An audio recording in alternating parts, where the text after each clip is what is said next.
priatelia, aktuálne sa nachádzame v Nových Zámkoch na Nábrežnej ulici.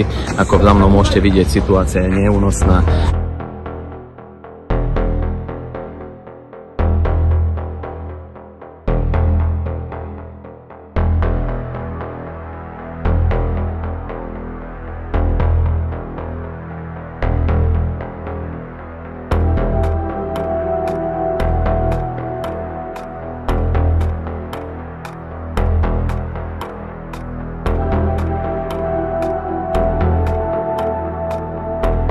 Dnes tu prišlo asi 180 migrantov.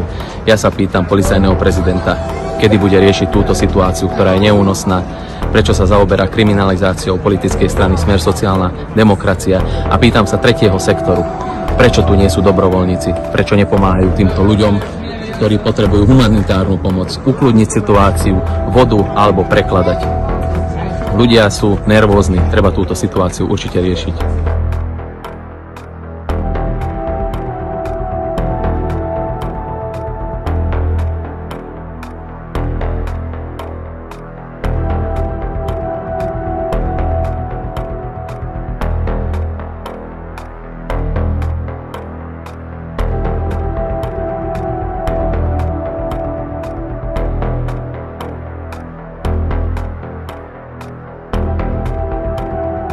Situácia je naozaj neúnosná a neviem, či sme na to pripravení, na takéto záplavy migrantov.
Naše rodiny by si mali užívať posledné slnečné dni, ale musia tráviť čas doma, keďže sa na detských ihriskách zdržiavajú migranti a boja sa výzvom.